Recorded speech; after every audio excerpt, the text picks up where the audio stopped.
Buenas noches, damos gracias al Señor el poder encontrarnos una vez más. Agradecemos al Señor por este tiempo en que podemos continuar meditando en su palabra y hacerlo junto a otros. El Señor nos dirija en este tiempo que vamos a pasar estudiando y meditando en su palabra.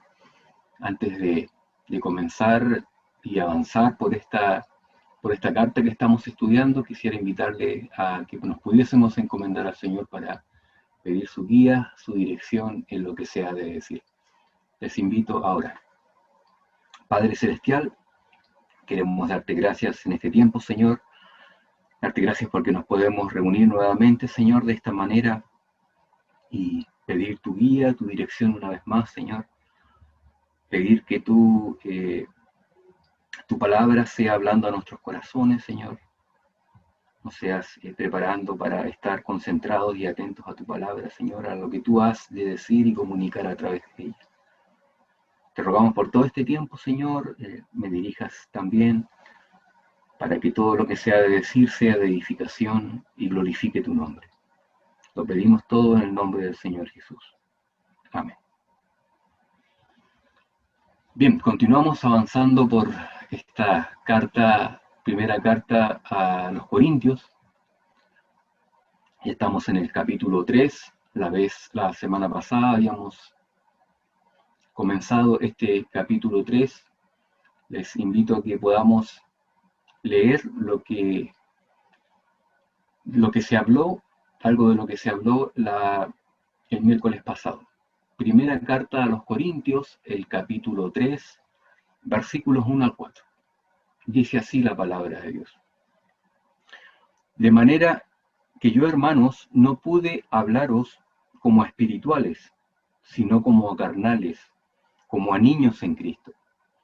Os di a beber leche y no vianda, porque aún no erais capaces, ni sois capaces todavía. Porque aún sois carnales, pues habiendo entre vosotros celos, contiendas y disensiones, ¿no sois carnales y andáis como hombres? Porque diciendo el uno, yo ciertamente soy de Pablo, y el otro, yo soy de Apolos, ¿no sois carnales? Hasta ahí habíamos visto la vez anterior el tema que habíamos titulado ese mensaje era la inmadurez en el cuerpo de Cristo. La verdad que ese es el tema que domina en esos 4 versículos, la inmadurez dentro del pueblo de Dios, versus o opuesto más bien a lo que es la madurez en el pueblo de Dios.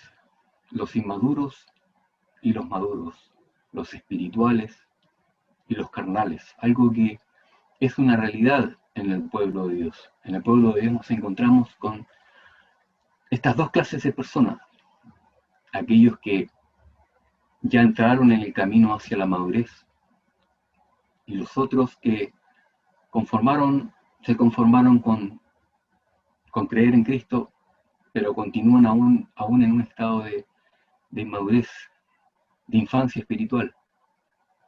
Allí se quedaron y no han continuado avanzando. Y el apóstol acá habla acerca de la realidad de la iglesia de Corinto en cuanto a esto. De cómo ellos al principio, cuando Él los visitó por primera vez y les entregó el Evangelio, ellos llegaron a conocer a Cristo. Y estaban en esa etapa que es normal a todo creyente, en un principio. El tema es que después continuaron pasando los años y ellos continuaban en ese enanismo espiritual. Allí se quedaron como infantes y no crecieron en su fe, no avanzaron en el camino de la vida cristiana. Y el apóstol tiene que exhortarlos, reprenderlos, el por qué ha pasado eso. Como hemos visto en el capítulo 1 y 2, la infancia espiritual trae una serie de problemas, no solo a la persona, sino también a su entorno. En este caso, la iglesia local, la iglesia de Corinto. un niño en Cristo produce más problemas. ¿Por qué? Porque es una persona que vive la mayor parte del tiempo centrada en sí mismo, como el niño en su edad normal, en su etapa de infancia, vive muy centrado en sí mismo, es muy egoísta, piensa solamente en el yo la mayor parte del tiempo. Eso es lo que ocurre también con los infantes espirituales. Aquellos que solamente están tomando leche y ninguna otra cosa. El apóstol les dice que podían y deberían ya a esa edad estar comiendo carne, alimento sólido. Pero, por decirlo así, no le han salido los dientes todavía. No se han desarrollado como debiese haber ocurrido, como es la voluntad de Dios que así ocurra. Y ahí que él entrega esta exhortación desde el versículo 1 al 4, la inmadurez en el cuerpo de Cristo. Hoy vamos a avanzar desde el versículo 5 hasta el versículo 9. Les invito a leer, por favor. Dice, ¿qué pues es Pablo y qué es Apolos? Servidores por medio de los cuales habéis creído. Y esto según lo que a cada uno concedió el Señor. Yo planté, Apolos regó, pero el crecimiento lo ha dado Dios. Así que ni el que planta es algo, ni el que riega, sino Dios, que da el crecimiento. Y el que planta y el que riega son una misma cosa, aunque cada uno recibirá su recompensa conforme a su labor. Porque nosotros somos colaboradores de Dios, y vosotros sois labranza de Dios, edificio de Dios. Este mensaje lo hemos titulado el día de hoy, no en los hombres, gloríense en el Señor. El apóstol va a continuar la idea que venía trayendo en el versículo 1 al 4, pero ahora se va a pasar a uno de los efectos de la causa de la iglesia de Corinto, de estar con problemas de madurez cristiana. Una de las consecuencias que se habían producido en la iglesia de Corinto. La verdad que, como decíamos hace un momento, toda inmadurez en el cuerpo de Cristo, más temprano que tarde, va a traer problemas, va a traer conflictos, no solo a la persona en sí, sino también dentro de su entorno, al resto de los hermanos, como ocurrió también en la iglesia de Corinto.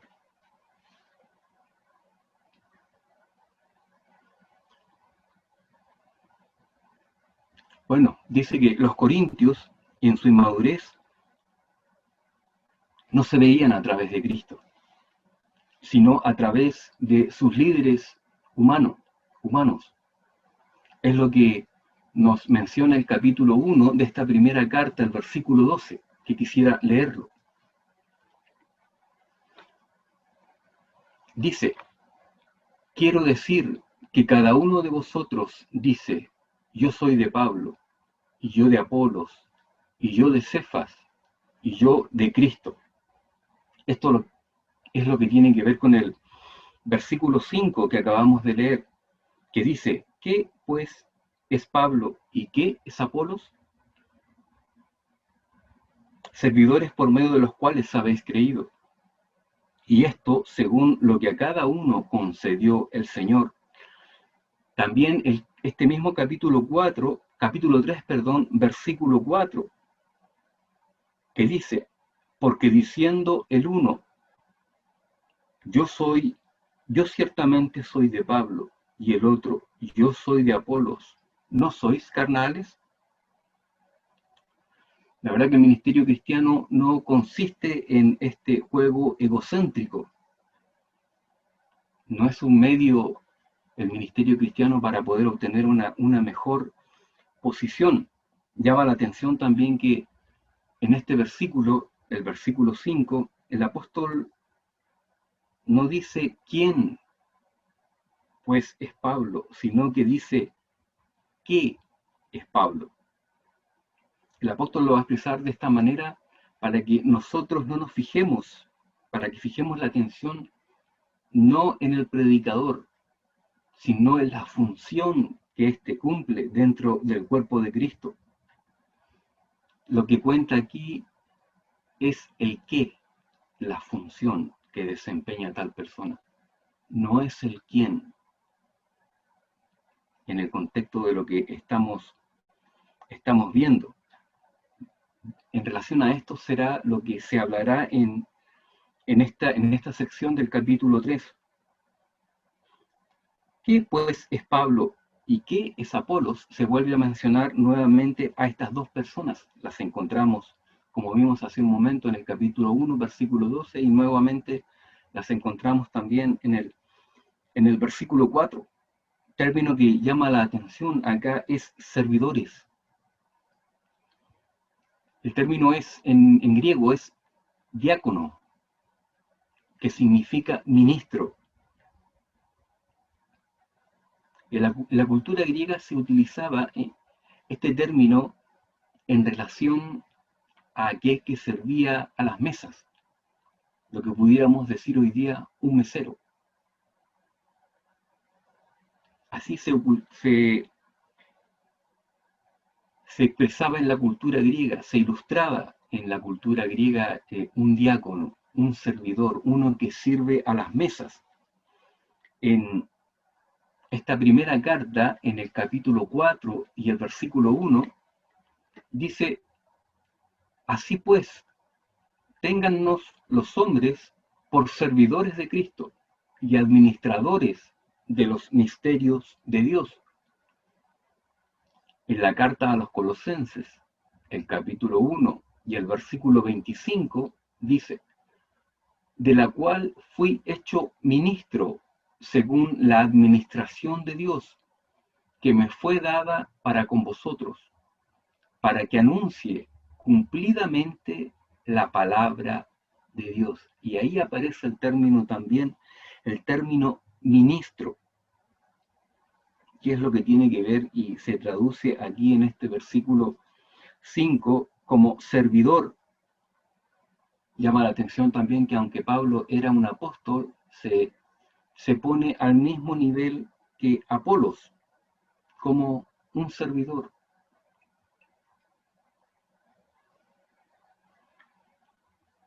Versículo 5, servidores por medio de los cuales habéis creído. La palabrita, la frase por medio de nos lleva de inmediato al concepto de instrumento en las manos de Dios. Ellos eran los instrumentos, no la fuente de salvación. Fueron instrumentos en las manos de Dios. Y eso es cierto de todo ministro de Dios, en todo tiempo y en todo lugar. No son la fuente de la salvación. Son o somos solamente instrumentos en las manos de Dios. El énfasis del apóstol Pablo aquí no va a estar ni él mismo ni en Apolos, sino en la labor que ambos cumplían en la iglesia de Corinto. Servidores por medio, dice, de los cuales habéis creído, y eso según lo que a cada uno ha concedido o concedió el Señor. Ya que Apolos y Pablo se mencionan a sí mismos como servidores, la idea allí de los servidores, los que servían a las mesas, eran, por decirlo así, aquellos a través de los cuales el Señor iba a servirles el alimento espiritual. Por decirlo así, el apóstol Pablo y Apolos les iban a llevar, les iban a servir a la mesa el alimento que Dios les había preparado para cada uno de ellos. El alimento espiritual. Y la verdad, cuando ocurre eso, cuando la atención está centrada en el Señor, en la función que se desempeña y no en la persona misma, no hay tiempo, no hay ocasión para divisiones, que era lo que estaba ocurriendo lamentablemente en la iglesia de Corinto.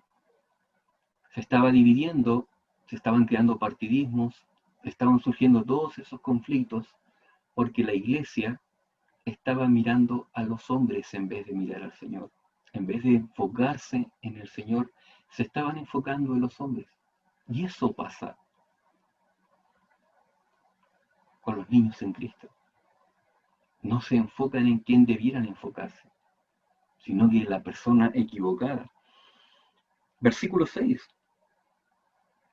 Yo planté, Apolos regó, pero el crecimiento lo ha dado Dios.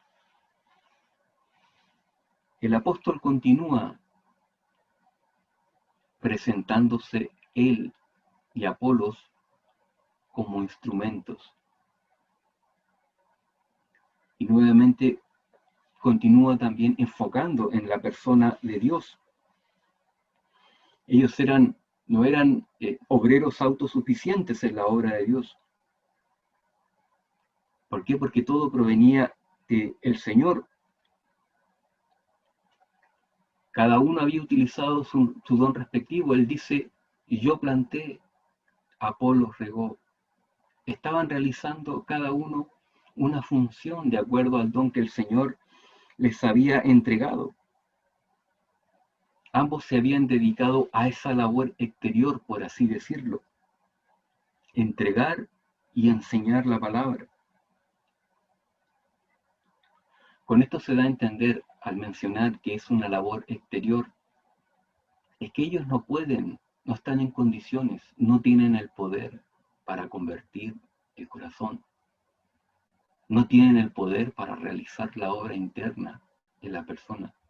La única responsabilidad que tienen delante del Señor es realizar la obra externa, que en este caso sería predicar la palabra, enseñar la palabra. ¿Por qué? Porque el trabajo interno es algo que Dios tiene que hacer, que solamente Dios puede hacer. El hombre no lo puede hacer.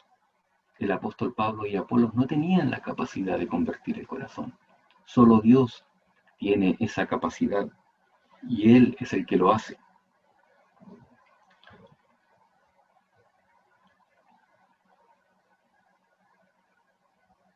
Como hemos dicho, Dios aquí es el que tiene el trabajo de convertir el corazón. La verdadera conversión va a ser una obra de Dios. Y solo Dios es la fuente precisamente de ese crecimiento. Como dice el texto, yo planté, Apolos regó, y el griego dice allí, pero Dios ha dado el crecimiento. Acá nuestra Reina Valera pone a Dios al último, pero en el griego nos muestra el énfasis. Pero Dios ha dado el crecimiento, enfatizándose, enfocando en la persona de Dios. Esta misma primera carta a los Corintios, el capítulo 15, el versículo 10, nos dice, pero por la gracia de Dios soy lo que soy, y su gracia no ha sido en vano para conmigo. Antes he trabajado más que todos ellos, pero no yo, sino la gracia de Dios conmigo. Eso es lo que dice el apóstol Pablo. En la segunda carta a los Corintios, el capítulo 3 y el versículo 5, también va a decir el apóstol, no que seamos competentes por nosotros mismos para pensar algo como de nosotros mismos, sino que nuestra competencia proviene de Dios. El apóstol es consciente de su limitación. El apóstol es consciente y no se abroga en ninguna otra capacidad, porque él sabe que no la tiene. Sabe que quien lo hace competente, quien lo capacita, es Dios.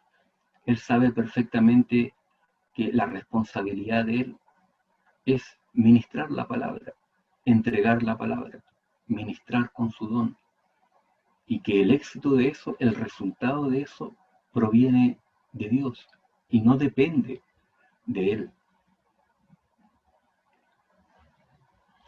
Así como el agricultor, que es la analogía, la ilustración que se presenta en este versículo 6,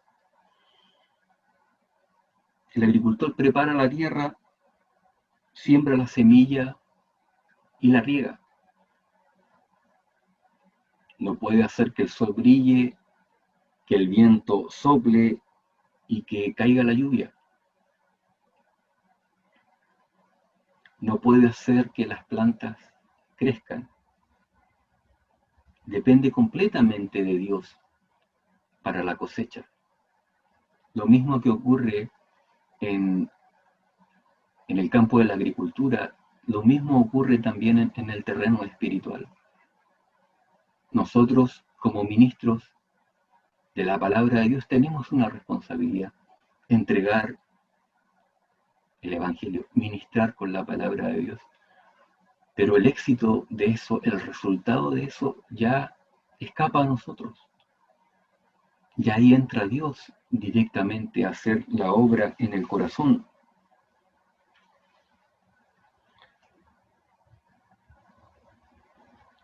El pero de este versículo es el que hace la diferencia. Pero el crecimiento, dice, lo ha dado Dios.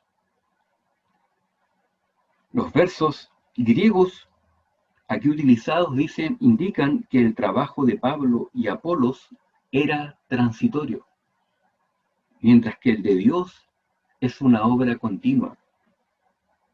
Nunca se detiene. Llegaría el tiempo en que Pablo tendría que abandonar Corinto. Apolos también tendría que abandonar Corinto. Pero Dios iba a continuar obrando en la iglesia. Dios iba a hacer crecer la iglesia, como hace crecer también la semilla en el campo.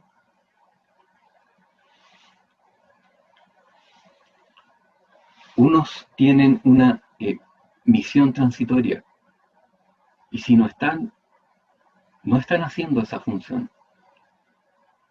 Una vez que se van, Dios continúa obrando. Lo que no puede hacer el hombre, lo que solamente puede hacer Dios, eso es lo que ocurre en la obra espiritual. Por tanto, es un proceso, y es un proceso a veces largo, que lleva tiempo, que lleva su tiempo. Versículo 7.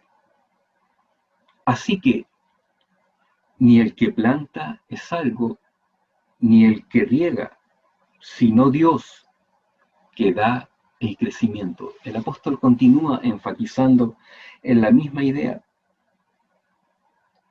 Si el que planta, dice, y que riega no tiene poder para producir vida,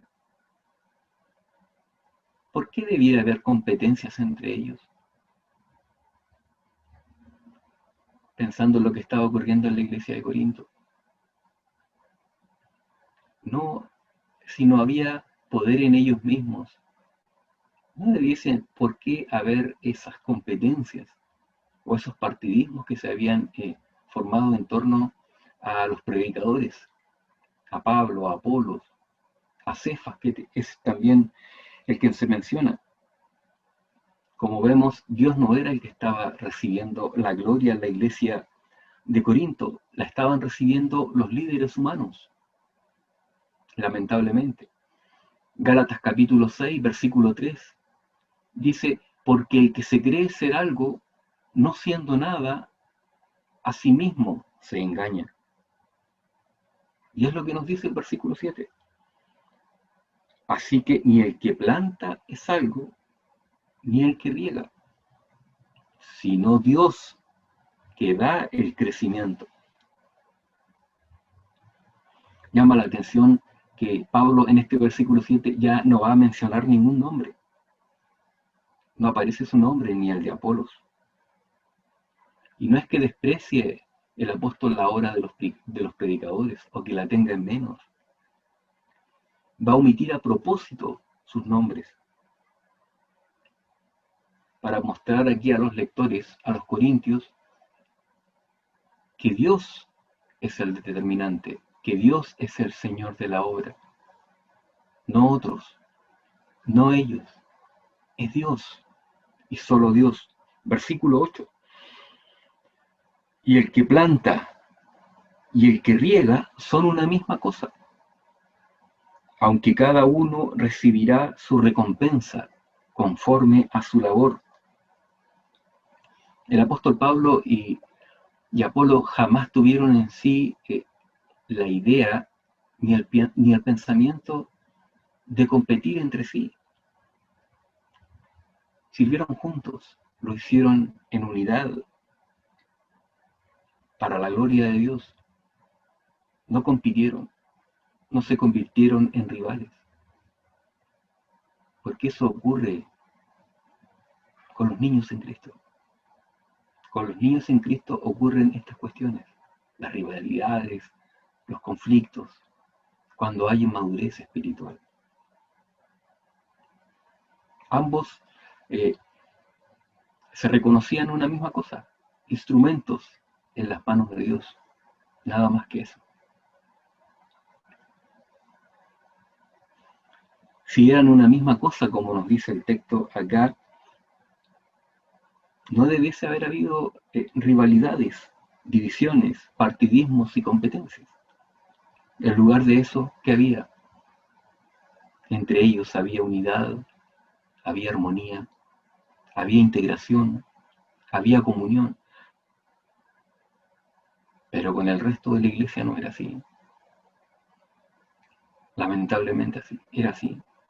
Con el resto de la iglesia no era así.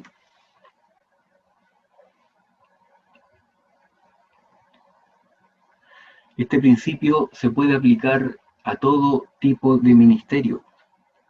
Hay distintos tipos de servicio, hay distintos tipos de ministerios, distintos tipos de responsabilidades, pero todos somos una misma cosa. Una misma cosa. La verdad que es un pecado poner un ministerio por sobre otro, o poner un ministro por sobre otro, como era precisamente lo que estaban haciendo los hermanos en la iglesia de Corinto. Cada uno estaba presentando a su líder, abanderándose con él, polarizándose con él, presentándolo como su líder. En su inmadurez estaban haciendo aquello. Cuando el término acá, cuando el apóstol nos dice acá que todos son una misma cosa, ninguno es más que el otro. No hay un ministerio que sea superior a otro. Que haya distintas responsabilidades, sí, pero que sea mejor uno que otro. No, el mismo pasaje nos dice, todos somos una misma cosa.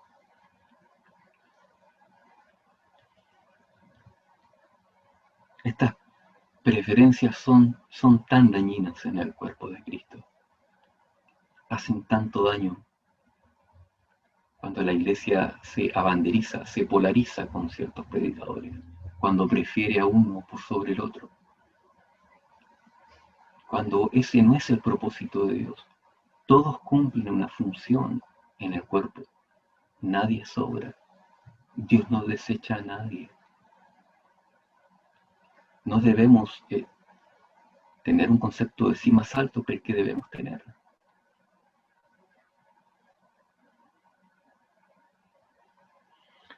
Este versículo 8, y el que planta, lo acabamos de leer, y el que riega son una misma cosa, aunque cada uno recibirá su recompensa conforme a su labor. Apocalipsis capítulo 22, versículo 12, dice, he aquí yo vengo pronto, y mi galardón conmigo, para recompensar a cada uno según sea su obra, para recompensar a cada uno según sea su obra. La recompensa será proporcional a la obra realizada. No habrá nada de más ni nada de menos, sino que será proporcional al trabajo que ese siervo haya realizado para su Señor. Como decíamos hace un momento, el fruto depende solo de Dios. El fruto depende solo de Dios. La conversión, por decirlo así, es que la persona dé fruto, es una obra interna, es una obra de Dios. Pero la recompensa del obrero depende del trabajo que va a realizar el obrero, conforme a ese trabajo, a la calidad de ese trabajo, a lo arduo que haya sido ese trabajo. Conforme a eso, proporcional a eso, será la recompensa que la persona reciba. Y damos gracias al Señor que es así. Damos gracias al Señor por eso. El texto nos muestra también que la recompensa debemos esperarla de Dios, no de los hombres. Dios es el que va a recompensar, el que va a premiar. A veces nos cuesta tanto entender eso. Y condicionamos nuestro servicio, nuestra fidelidad al Señor. La condicionamos a lo que podamos recibir de vuelta a aquellas personas a las cuales ministramos. Condicionamos nuestra fidelidad. Como que caemos en una especie de tranza. Yo le doy esto y si la persona me da lo otro, yo continúo. Si no, no lo hago. Pero no vemos eso en el apóstol Pablo, aquella manera de pensar. El apóstol no condicionó su entrega. Él trabajó, hizo lo que el Señor le había mandado. ¿Por qué? Porque tenía muy claro aquello. Porque tenía que esperar solamente la recompensa de su Señor, no de los hombres. Versículo 9. Porque nosotros somos colaboradores de Dios, y vosotros sois labranza de Dios, edificio de Dios. Nos ha llamado la atención en estos 5 versículos que hemos visto el énfasis que se pone en la persona de Dios. Dios sobresale. Apolos y Pablo son una misma cosa. El que planta, el que riega, son una misma cosa. Ambos serán recompensados. Pero lo que sobresale, ¿quién sobresale? Es Dios. Es el Señor de la obra. Es el Señor del campo en el cual se está realizando esa siembra.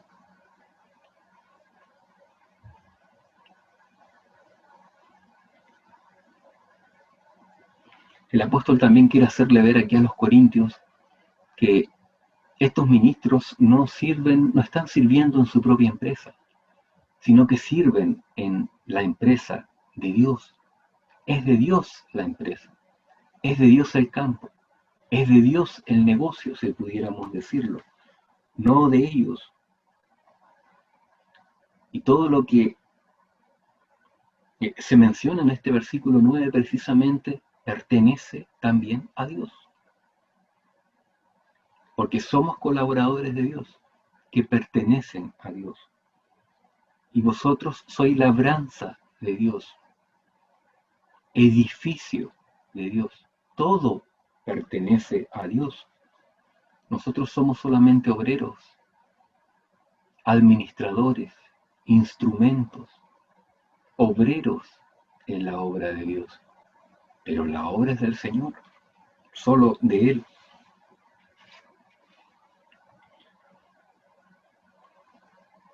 Llama la atención que aunque aquí en el versículo 9 el apóstol dice porque nosotros somos colaboradores de Dios, Eso no significa que nosotros,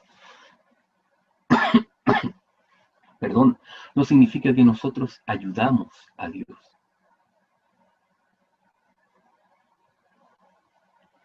No ayudamos a Dios, sino que nos ponemos bajo sus órdenes. La expresión aquí quiere decir que nosotros pertenecemos a Dios. Es la idea ahí cuando dice colaboradores de Dios, colaboradores que pertenecen a Dios. Llama la atención que el apóstol también va a pasar de nosotros a vosotros. Después de estar hablando de los predicadores de la iglesia de Corinto, de él y también de Apolos, él va a pasar ahora a hablar al resto de la congregación. Y vosotros sois, dice en el versículo 9, labranza de Dios, edificio de Dios. La carta a los Efesios, que es la carta magna de la iglesia, donde se va a entregar la eclesiología, por decirlo así, es la carta a los Efesios. En el capítulo 2, versículos 19 y 22, el apóstol va a hablar algo respecto de lo que es la iglesia. Dice así, Efesios capítulo 2, versículos 19 al 22. Así que ya no sois extranjeros ni advenedizos, sino conciudadanos de los santos y miembros de la familia de Dios, edificados sobre el fundamento de los apóstoles y profetas, siendo la principal piedra del ángulo Jesucristo mismo, en quien todo el edificio, bien coordinado, va creciendo para ser un templo santo en el Señor, en quien vosotros también sois juntamente edificados para morada de Dios en el Espíritu. Dice que somos edificados sobre el fundamento de los apóstoles y profetas. Como hemos visto, la iglesia no pertenece a los predicadores, la iglesia no pertenece a la congregación, la iglesia pertenece a Cristo. El Señor dijo, yo edificaré mi iglesia. No dijo la iglesia, dijo mi iglesia. Ahí en Mateo capítulo 16, versículo 18. Y como nos dice también el capítulo 1 de la carta a los Corintios, capítulo 1, versículo 2, dice que la iglesia es de Dios, la iglesia de Dios que está en Corinto. No es de Pablo, no es de Apolos, no es de Pedro, es de Dios. Y los creyentes aquí, haciendo alusión en el versículo 9, y vosotros sois labranza de Dios, como el terreno de sembradío, el campo de labranza.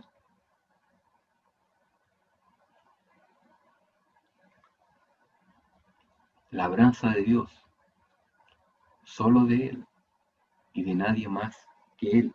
Primera carta de Pedro, el capítulo 2 y el versículo 5, dice, vosotros también, como piedras vivas, sed edificados como casa espiritual y sacerdocio santo, para ofrecer sacrificios espirituales aceptables a Dios por medio de Jesucristo. Utilizamos en el contexto cristiano bastante la palabra edificación. Y la idea precisamente tiene que ver con un edificio que se está construyendo, se va edificando. Y eso es lo que va haciendo la palabra en cada uno de nosotros. Va edificando, nos va edificando a nosotros como piedras vivas en el cuerpo de Cristo, como un gran edificio que va creciendo y se va fortaleciendo. Por decirlo así, Pablo y Apolos estaban cultivando a los corintios, De ahí que se les llama terreno de sembradío o campo de labranza. Los corintios tenían que entender que los ministros no estaban trabajando para sí mismos, no trabajaban para sí mismos, sino que estaban trabajando para el Señor, para la obra del Señor.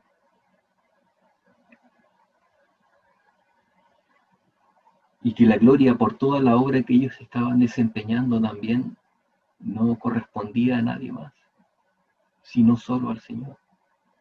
Esa gloria no le correspondía a los instrumentos, a los ministros, tampoco a la iglesia. No le correspondía a hombre alguno, sino a Dios. Y en la última parte de este versículo 9, el apóstol va a cambiar de figura, por decirlo así. Estaba teniendo en mente la figura que tiene que ver con la agricultura, pero ahora va a pasar al concepto que hemos mencionado también, el concepto de edificio, que está relacionado más con lo que tiene que ver la arquitectura. Y de este versículo, de esta figura de edificio, va a pasar a su siguiente tema, en los versículos 10 al 17, que es lo que vamos a ver, Dios mediante, la próxima semana. Solo un versículo antes de finalizar. Primera carta a los Corintios, el capítulo 1, el versículo 31, un texto que ya habíamos leído anteriormente, que dice: para que, como está escrito, el que se gloría, gloríese en el Señor. El que se gloría, gloríese en el Señor. No se gloríe, pudiéramos aplicarlo a nosotros, no se gloríe en la cultura, pudiera decir el apóstol a los hermanos de Corinto, y también por extensión a cada uno de nosotros. No se gloríen en la cultura, no se gloríen en sí mismos, no se gloríen en su iglesia, no se gloríen en su ministerio, no se gloríen en sus predicadores. Gloríense en el Señor, porque solo Él es digno de gloria. El resto somos una misma cosa. Somos instrumentos en las manos de Dios. Instrumentos falibles, limitados.